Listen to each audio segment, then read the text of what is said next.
जी बिल्कुल बोलिए। मेरा नाम रजनीश खट्टर है और मैं सीनियर ग्रुप डायरेक्टर हूँ इन्फार्मा मार्केट्स में। और ये जो रिन्यूएबल एनर्जी का पोर्टफोलियो है पूरा एनर्जी डोमेन का और कंस्ट्रक्शन सेक्टर का, वो मैं उसको लीड करता हूँ। सर, यूरोपीय संघ भारत के स्वच्छ ऊर्जा ट्रांजिशन को किस नज़रिए से देखता है और यूरोप भारत के बीच किस तरह के सहयोग की संभावना है?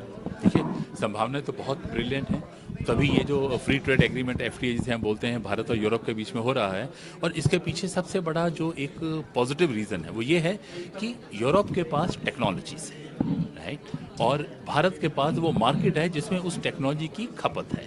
तो एक है टेक्नोलॉजी प्रोवाइडर और दूसरा है टेक्नोलॉजी कंज्यूमर।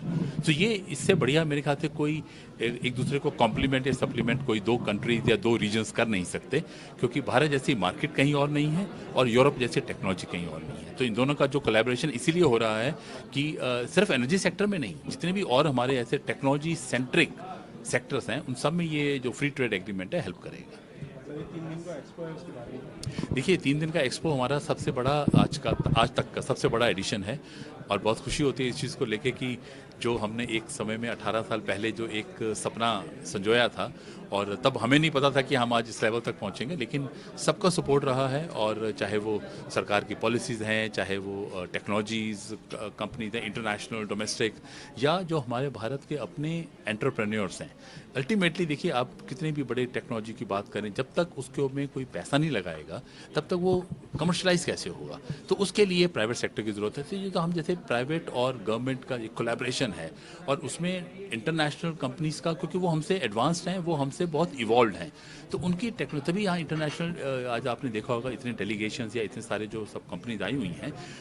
इंडियन कंपनीज का उद्देश्य है उनके साथ नेटवर्किंग करना, उनके साथ जॉइंट वेंचर्स की बात करने की, कैसे हम उनकी टेक्नोलॉजी को इंडिया में सिर्फ अडॉप्ट नहीं करेंगे, हम उनको आगे भी बढ़ाएंगे, राइट। और जो जो जो फॉरेन की कंपनीज आ रही हैं उनका देखना ये है कि हम भारत जैसी मार्केट में अपने प्रोडक्ट्स को किस तरह से लॉन्च करें, क्योंकि उन्हें जो वॉल्यूम्स यहाँ मिलेंगे वो स्केल या वॉल्यूम्स कहीं और मिलेंगे नहीं। सरकार कहती है कि आप जो इंटरनेशनल कंपनीज हैं, आप इसको इंडिया में मैन्युफैक्चर करना शुरू करो।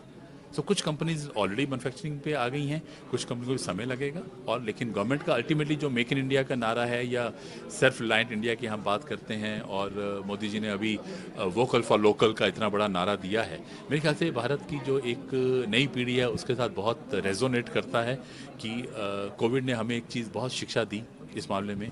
बहुत दुखद पीरियड था, लेकिन एक चीज़ कोविड हमें अच्छा सिखा गया कि कैसे हमें अपने ऊपर निर्भर रहना चाहिए। क्योंकि जहां हमने कोविड में देखा कि हमारी डिपेंडेंसी बाहर थी और अब आना जाना बंद, प्रोडक्ट्स नहीं आ सकते, लोगों का आना जाना बंद हो गया, तो ऐसा लगा कि इकोनॉमी तो बिल्कुल बैठ ही जाएगी, है ना। तो इस वजह से ये जो एग्रीमेंट जो आपने कहा कि इसको मैं कैसे देखता हूँ, बहुत ब्रिलियंट और बहुत ही पॉजिटिव स्टेप है भारत देश का।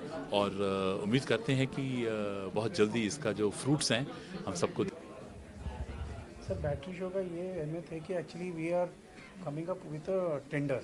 This is for a 500 megawatt hour tender and this is round the corner, it will be announced any moment from now.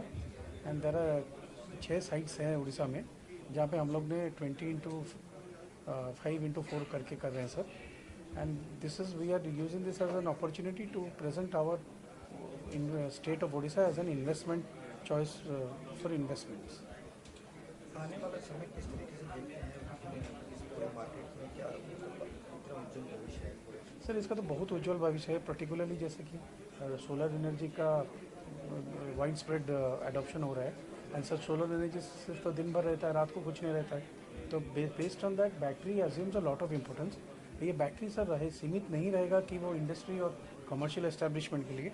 Gradually battery will proliferate down to the even to the lower voltage levels. जैसे कि केरला में एक regulation है, वहाँ पे 6 kilowatt तक भी battery energy storage system का रेगुलेशंस है. और हम भी उड़ीसा स्टेट गवर्नमेंट में अभी वो battery energy storage system regulation का बारे में बातचीत हो रहा है sir. Most likely the Orissa electricity regulatory commission will come out with a battery energy storage system regulation. Battery का तो उज्जवल भविष्य है sir. So there is no second thought about it. And with the way the battery costs are coming down, I am sure that it is here to stay for a long time. I am Devashish Das. I am Director Commercial of Gridco Limited. Bharat में इसको कैसे देखते हैं? Definitely I think Bharat ने एक अच्छी तरह adopt किया हुआ है ऑलरेडी उसको। आज कल ही जो गवर्नमेंट ने अनाउंस किया था 50% से ज़्यादा जो एनर्जी जनरेट हो रही है आज रिन्यूएबल सोर्सेज से हो रही है।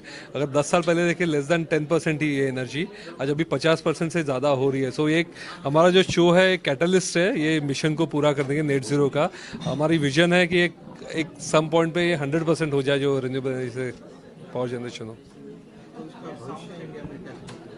भविष्य बहुत ज़्यादा है बिकॉज आई थिंक डिमांड बहुत बढ़ रही है। आज 500 गीगावाट्स हमारा जो पावर जनरेशन है उसमें 250 से ज़्यादा 253 गीगावाट्स आज रिन्यूएबल से आ रहा है। सो ये अपना गोल है 500 गीगावाट जाने के लिए by 2030 and I think we are in a very strong position for that.